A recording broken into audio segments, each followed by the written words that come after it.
ರಾಜ್ಮಾ, ಅಲಸಂದೆ ಕಾಳು ಅಥವಾ ರಾಜ್ಮಾ ರೊಟ್ಟಿ, ಚಪಾತಿ, ಅನ್ನ ಎಲ್ಲದಕ್ಕೂ ತಿನ್ಬೋದಾದಂಥ ರಾಜ್ಮಾ. ಒಮ್ಮೆ ಟ್ರೈ ಮಾಡಿ ನೋಡಿ.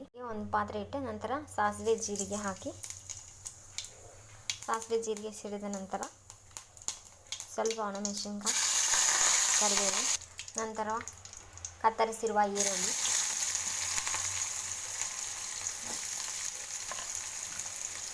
ಚೆನ್ನಾಗಿ ಮಿಕ್ಸ್ ಮಾಡಿದೆ.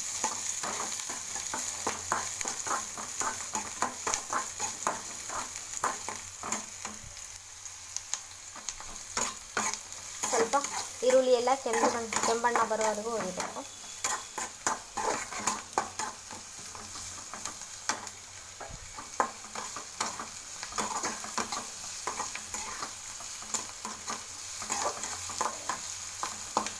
ಮಿಕ್ಸಿ ಬಟ್ಲ ತಗೊಂಡು ಹಸಿಮೆಣಸಿನ್ಕಾಯಿ ಹಾಕಬೇಕು.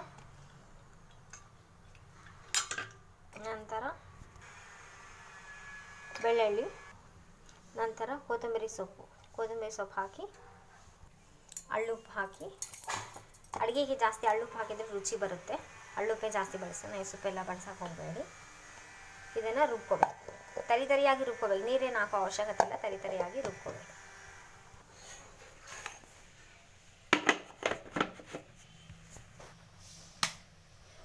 ತರಿಯಾಗಿ ರುಬ್ಬಿರುವಂಥ, ನೀರು ಹಾಕಲಾರ್ದಂಗೆ ರುಬ್ಬಬೇಕು, ತರಿಯಾಗಿ. ನಂತರ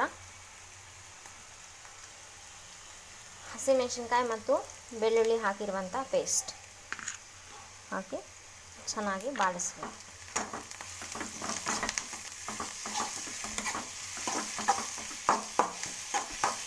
ಇದರಲ್ಲಿ ಉಪ್ಪು ಹಾಕಿರೋದ್ರಿಂದ ಉಪ್ಪು ನೋಡ್ಕೊಂಡು ಹಾಕಬೇಕು. ಉಪ್ಪು ಆಲ್ರೆಡಿ ಹಸಿಮೆಣಸಿನ್ಕಾಯಿ ಬೇಯಿಸ್ಬೇಕಾದ್ರೆ ಉಪ್ಪು ಹಾಕಿರೋದ್ರಿಂದ ಉಪ್ಪು ನೋಡ್ಕೊಂಡು ಹಾಕಬೇಕು.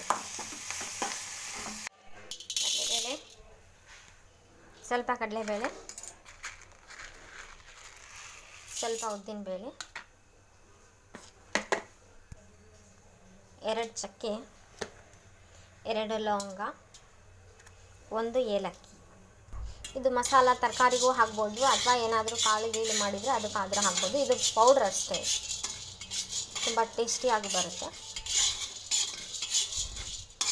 ಇದನ್ನು ಮಿಕ್ಸಿ ಒಳಗೆ ಹಾಕೋದಕ್ಕಿಂತ ಕುಟಾಣಿಯಿಂದ ಕುಟ್ಟಿದರೆ ಇನ್ನೂ ಚೆನ್ನಾಗಿ ಬರುತ್ತೆ. ಕುಟಾಣಿ ಇರುತ್ತಲ್ಲ. 2 ಬ್ಯಾಡಗಿ ಮೆಣಸಿನ್ಕಾಯಿ, ಬ್ಯಾಡಗಿದ್ರೆ ಸಾಕು, ಖಾರ ಎಲ್ಲ ಬೇಕು. ಸ್ವಲ್ಪ ಕೊಬ್ಬರಿ, ಒಣ ಕೊಬ್ಬರಿ. ನಾನು ಹೆದ್ದಿಕೊಂಡಿರುವ ಮಸಾಲೆ ಕಾಳುಗಳನ್ನು ತರಿಯಾಗಿ ಹಾಕ್ಕೊಂಡು, ಚೂರು ಅರಿಶಿನ, ನಂತರ ಕೊತ್ತಂಬರಿ ಸೊಪ್ಪು ಹಾಕಿ ನೀಟಾಗಿ ಮಿಕ್ಸ್ ಮಾಡಿದ ನಂತರ ಅಲಸಂದೆ ಕಾಳು ಮೊದಲೇ ಬೇಯಿಸಿರುವಂಥ ಅಲಸಂದೆ ಕಾಳು ಹಾಕಿ ಚೆನ್ನಾಗಿ ಮಿಕ್ಸ್ ಮಾಡ್ಕೊಳ್ಳಿ.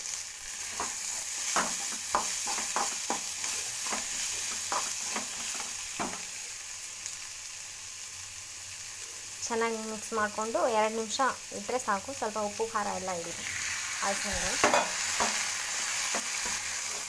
ಚೆನ್ನಾಗಿ ಮಿಕ್ಸ್ ಮಾಡ್ಕೊಂಡು ಮೊದಲೇ ಕುಟ್ಟಿ ಪುಡಿ ಮಾಡಿರುವಂತಹ ಮಸಾಲ ಹಾಕಬೇಕು. ಎಲ್ಲ ಚೆನ್ನಾಗಿ ನೀಟಾಗಿ ತರಕಾರಿ ಅಥವಾ ಕಾಳು ಗಿಡಕ್ಕೆ ಹಾಕ್ಬೋದು. ಇದು ಮಸಾಲ ಪುಡಿ.